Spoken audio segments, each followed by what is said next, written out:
नमस्कार, आँखीझ्यालमा तपाईलाई स्वागत छ। आज हामी कोभिड-19 अर्थात् कोरोना भाइरस र यसको संक्रमणबारे कुरा गर्नेछौँ।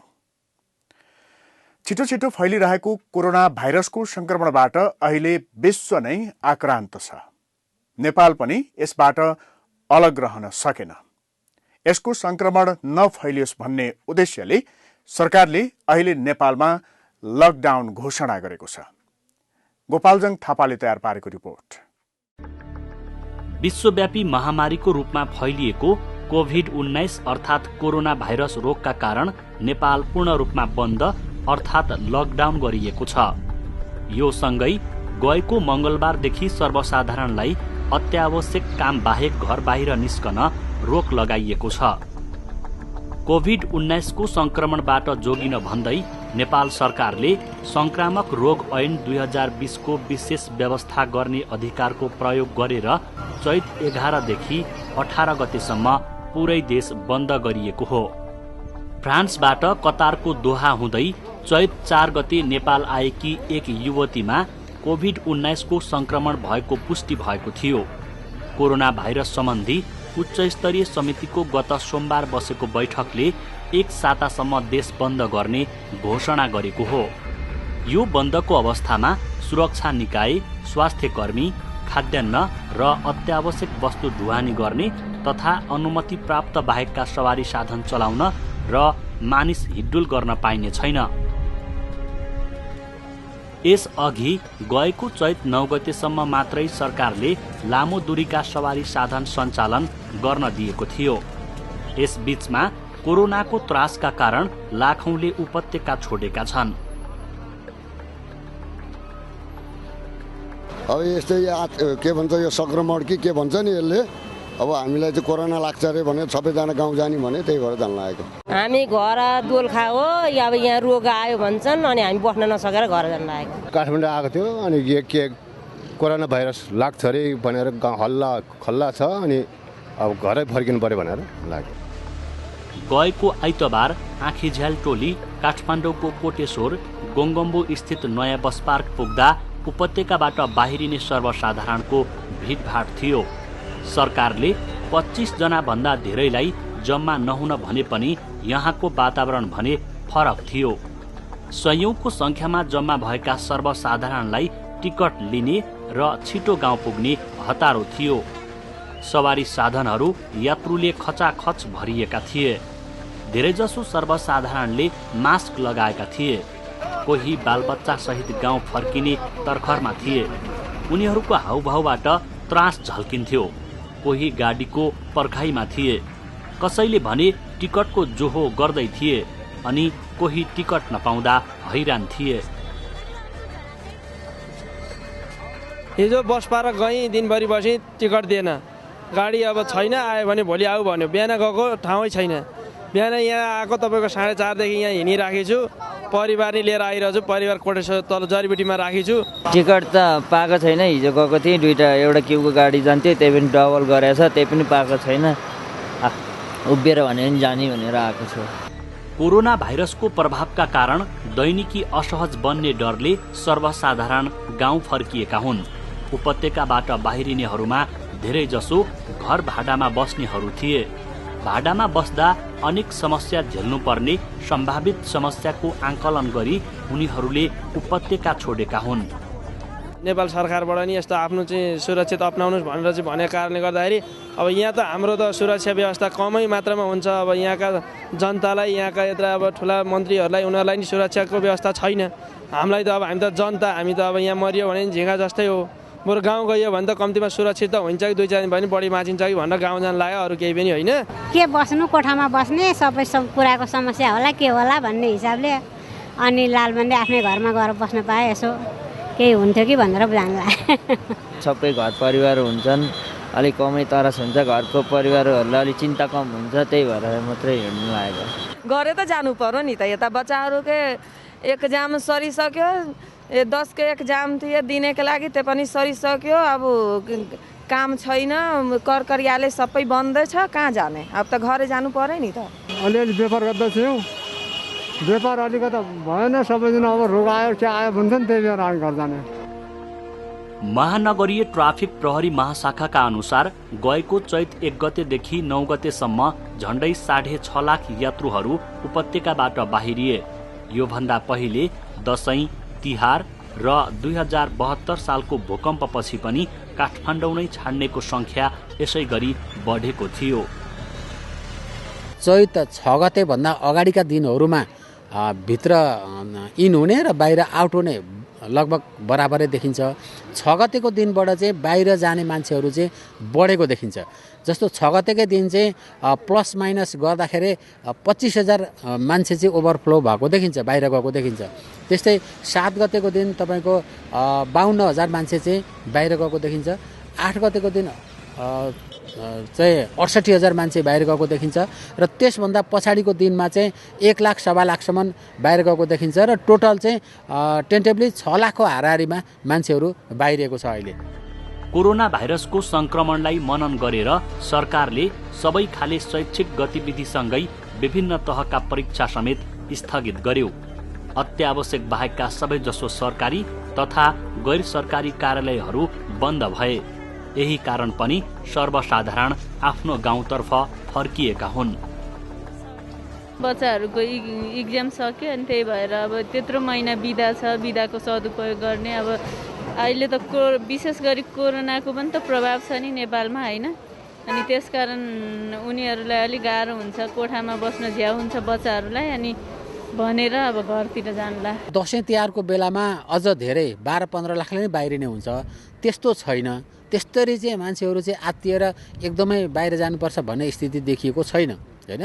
अहिले जति पनि मान्छेहरू चाहिँ बाहिरिएको छ, विशेष गरिकन स्कुल कलेजहरू बन्द भएको र अनि हालै सरकारले चाहिँ जुन प्राइभेट संस्थाहरू पनि बन्द हुने कुरा भएपछि ती मान्छेहरू चाहिँ आफ्नै थाकथलोमा चाहिँ जाने भन्ने हिसाबले जानुभएको छ र यहाँ अरू भएकोहरू चाहिँ अहिले यहीँनेरि आफूलाई चाहिँ सेफ गर्ने हिसाबले, हैन, आफ्नै टोलमा आफ्नै घरमा चाहिँ बसिराखेको अवस्था छ। कोरोना भाइरसको सबैभन्दा ठूलो मार मजदुरहरूलाई परेको छ। दिनभर काम गरेर छाक टार्नेहरूलाई सबै काम ठप्प हुँदा भोकमरीको डरले पिरोलेको छ। सर्वसाधारण पनि दैनिक उपभोग्य सामानको अभाव झेल्न बाध्य छन्। खाना पकाउन चाहिने एलपी ग्यास नपाउँदा उनीहरू चिन्तित बनेका छन्।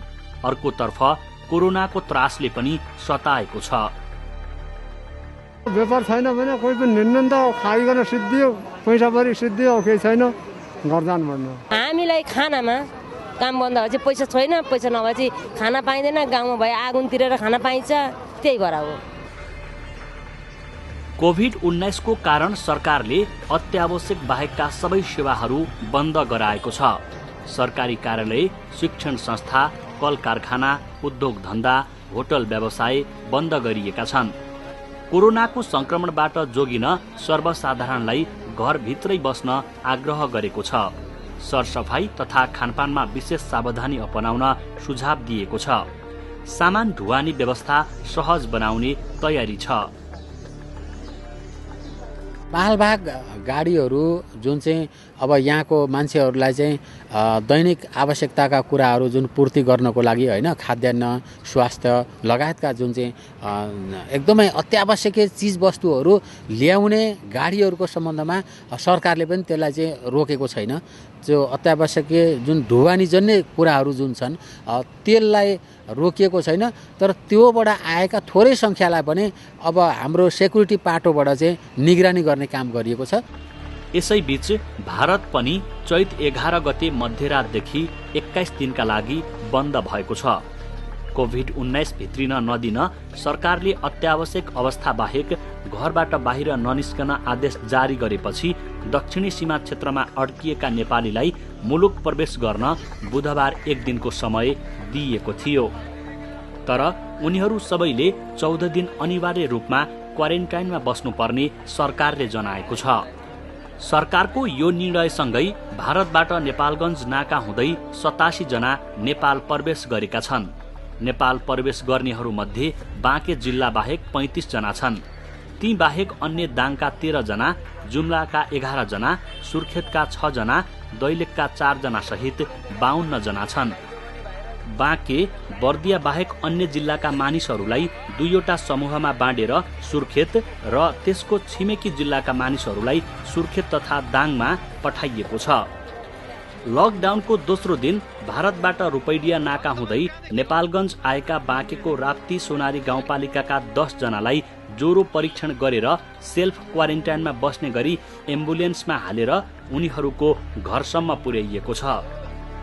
विश्वभर फैलिएको कोरोना भाइरसको सबैभन्दा ठूलो असर मानव स्वास्थ्यमा परेको छ।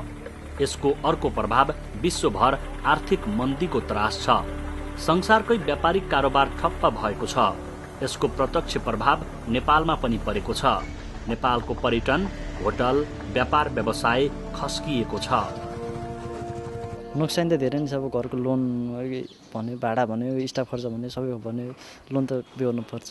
अनि स्टाफहरू के छ, कस्तो छ? स्टाफहरू अब हाम्रो लगभग 80% स्टाफहरू चाहिँ गइसक्नु भयो 1 महिनाको बिदाको लागि। र हामी 3-4 जना छौँ यहाँ चाहिँ। त्यो चाहिँ अब 1 महिनासम्म हेरेर बसौँ, त्यसपछि अरू पनि छुट्टी लिएर जाउँ भन्ने कुरा छ। 31 डिसेम्बर 2019 मा पहिलो पटक चीनको वुहानमा देखिएको कोरोना भाइरसकै कारण हालसम्म 18,000 भन्दा धेरैले ज्यान गुमाइसकेका छन्। विश्वव्यापी महामारीको रूपमा फैलिएको कोरोना भाइरसबाट 4 लाख भन्दा धेरै मानिसहरू संक्रमित छन्। संक्रमित मध्ये 1 लाख भन्दा धेरै मानिस निको भइसकेका छन्। चीनको वुहान पछि इटाली र स्पेन हुँदै कोरोना भाइरसको संक्रमणको नयाँ केन्द्रबिन्दु अमेरिका बनिरहेको छ। कोभिड-19 को व्यवस्थापनको काम संसारका शक्तिशाली भनिएका देशहरूलाई पनि हम्मे भइरहेको छ। संक्रमण नफैलिएका देशहरूमा पनि मनोवैज्ञानिक त्रास धेरै बढेको छ। दैनिक कामहरू प्रभावित भएका छन्। विशेषज्ञहरूले कोरोनाको पाण्डामिक अर्थात् महामारी भन्दा इन्फोडेमिक अर्थात् गलत सूचनाको फैलावटलाई खतरनाक मानेका छन्। गलत सूचनाले सर्वसाधारण पनि झनै त्रसित हुने गरेका छन्। त्यसैले सर्वसाधारणले पनि सत्य तथ्य के हो भनेर बुझ्न आवश्यक छ। भ्रमको पछाडि लाग्नुभन्दा सूचनाको स्रोत पक्का हो कि होइन भनेर परीक्षण गर्न आवश्यक छ। सुरक्षित त आफ्नै हुनु पर्यो नि त। सरकार केही व्यवस्था दिँदैन, यता किन बस्नु पर्यो है? गाउँमा आफ्नो घर हुन्छ, भिडभाड कम हुन्छ, यता प्रदूषण बढी छ, त्यसैको लागि। कोरोना भाइरसको संक्रमण दर तीव्र छ, तर संक्रमण दर भन्दा ज्यान गुमाउनेको संख्या कम छ। यसमध्ये पनि ज्यान गुमाउनेहरूमा दीर्घरोगी, वृद्धहरू धेरै छन्। कोरोना संक्रमित भएका लगभग 1 लाख धेरै मानिसहरू उपचारपछि निको भएर घर फर्किएका छन्। त्यसैले कोरोनाको संक्रमणबाट जोगिन मनोवैज्ञानिक त्रासलाई पनि हटाउनु पर्छ। हरेक व्यक्ति, समुदाय, सरकारी निकाय, सबै राष्ट्र र विश्व समुदायले सबै श्रम, शक्ति र विवेक कोरोनाको जोखिम तथा पूर्व तयारीमा लगाउनु पर्छ। अर्कोतर्फ कोरोना फैलन नदिन आम नागरिकको भूमिका महत्त्वपूर्ण हुन्छ। अहिलेका लागि हात सफा राख्नु सबैभन्दा शक्तिशाली उपाय हो र संक्रमण रोक्न व्यक्ति बीचको दूरी राख्नु पनि उत्तिकै महत्त्वपूर्ण छ।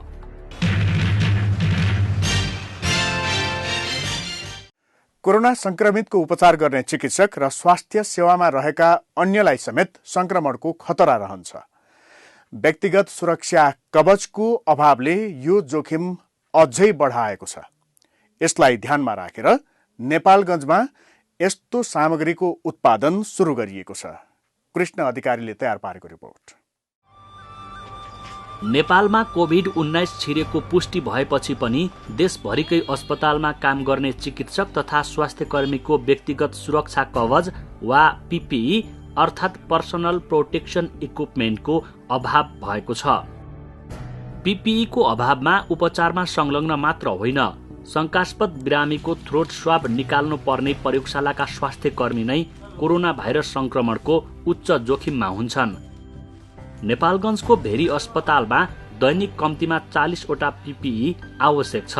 पीपीई एक पटक प्रयोग गरेपछि पुनः प्रयोग गर्न मिल्दैन, सुरक्षित रूपमा नष्ट गर्नुपर्छ। कोरोना संक्रमित बिरामीको उपचार हुने एउटा अस्पतालमा मात्रै दैनिक 2 देखि 300 वटासम्म पीपीई आवश्यक पर्छ।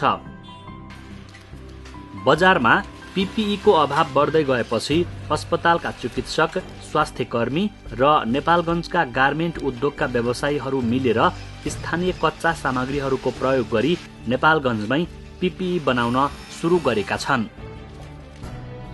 कोरोना भाइरसको संक्रमण सुरु हुनुभन्दा पहिले बजारमा 3,000 रुपैयाँमा उपलब्ध हुने पिपिईको मूल्य अहिले 8,000 देखि 20,000 सम्म पुगेको छ।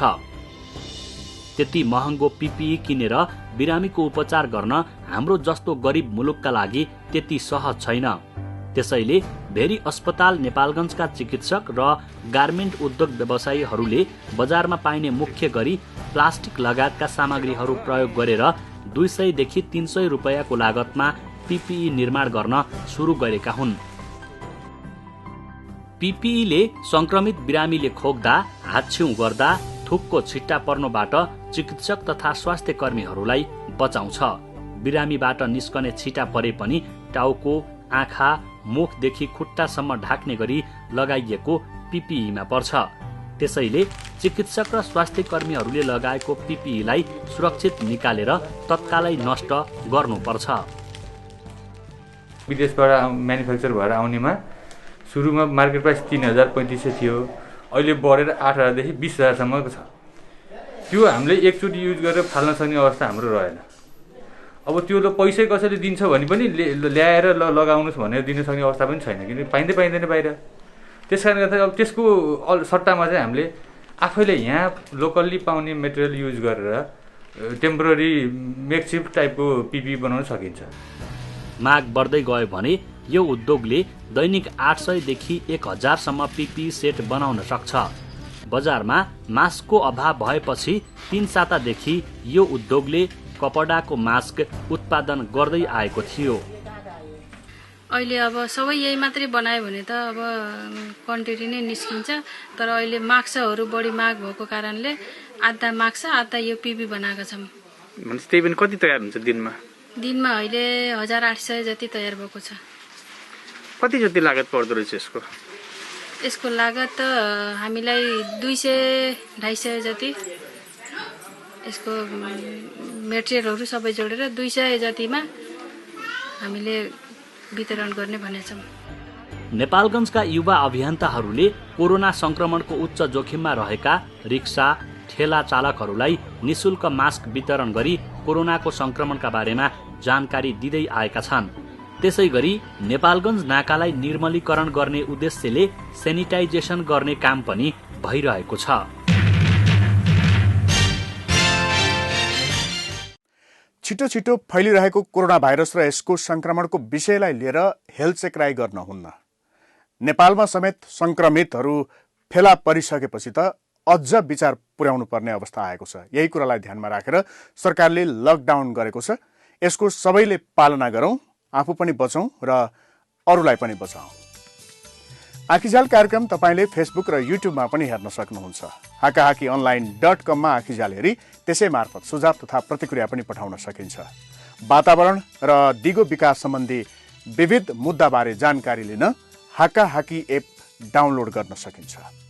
हस्त आजको आँखीझ्याल यति नै। अर्को साता यही समयमा अन्य विषयवस्तु लिएर हामी फेरि आउनेछौँ। नमस्कार।